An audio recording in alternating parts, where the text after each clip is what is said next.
നമ്മുടെ വീഡിയോയിൽ ഒരു ഇലത്തോരനാണ് തയ്യാറാക്കി കാണിക്കുന്നത്. അതിനായിട്ട് ഞാനിവിടെ കുറച്ച് ബീട്രൂട്ടിൻ്റെ ഇലയാണ് എടുത്തിരിക്കുന്നത്. ഇതെല്ലാം നന്നായിട്ടൊന്ന് കഴുകി ഞാൻ ചെറുതായിട്ടൊന്ന് അരിഞ്ഞെടുത്തിട്ടുണ്ട്. അതൊന്ന് മാറ്റി വെക്കാം. ഇനി നമുക്കിതിന് വേണ്ടുന്ന അരപ്പൊന്ന് തയ്യാറാക്കിയെടുക്കണം. അതിനായിട്ട് കുറച്ച് ജീരകവും വെളുത്തുള്ളിയും പച്ചമുളകും കൂടെ ആദ്യം ഒന്ന് ചതച്ചെടുക്കണം. എന്നിട്ട് ഇതിലേക്ക് കുറച്ച് തേങ്ങയും കൂടെ ചേർത്തിട്ട് ഒന്നുകൂടെ ഒന്ന് ചതച്ചെടുക്കുക. അപ്പോൾ ഇതൊന്ന് അരഞ്ഞു പോവല്ലേ. ഇനി ഒരു ചീനച്ചട്ടി അടുപ്പത്ത് വെച്ച് അതിലേക്ക് ഞാൻ കുറച്ച് എണ്ണ ഒഴിച്ചു കൊടുത്തു. എണ്ണയൊന്ന് ചൂടായി വന്ന സമയത്ത് കുറച്ച് കടുക് ഇട്ട് കൊടുത്തു. അതൊന്ന് പൊട്ടി വന്നപ്പോൾ അരിഞ്ഞു വെച്ചിരിക്കുന്ന സവാള ഉള്ളി ചേർത്ത് കൊടുത്തിട്ടുണ്ട്. ഇനി ഇത് നല്ലതുപോലൊന്ന് വഴട്ടിയെടുക്കണം. നന്നായിട്ടൊന്ന് വഴണ്ട് വരുന്ന സമയത്ത് ഇനി ഇതിലേക്ക് ഞാൻ കുറച്ച് മഞ്ഞൾപ്പൊടിയും കൂടെ ചേർത്ത് കൊടുക്കുന്നുണ്ട്. എന്നിട്ടൊന്നുകൂടി ഒന്ന് ഇളക്കിയെടുക്കണം. ഇനി നമുക്ക് അരിഞ്ഞു വെച്ചിരിക്കുന്ന ബീട്രൂട്ടിൻ്റെ ഇല ചേർത്ത് കൊടുക്കാം. എന്നിട്ട് നല്ലതുപോലെ ഒന്ന് ഇളക്കിയെടുക്കണം. അതിനുശേഷം നമുക്ക് ചതച്ച് വെച്ചിരിക്കുന്ന അരപ്പും കൂടെ ചേർത്ത് കൊടുക്കാം.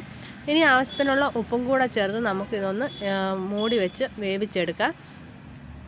അപ്പോൾ ഇടയ്ക്കിടയ്ക്ക് ഒന്ന് തുറന്ന് ഇളക്കി കൊടുക്കണം, അല്ലെങ്കിൽ കരിയാനുള്ള സാധ്യത കൂടുതലാണ്. അപ്പോൾ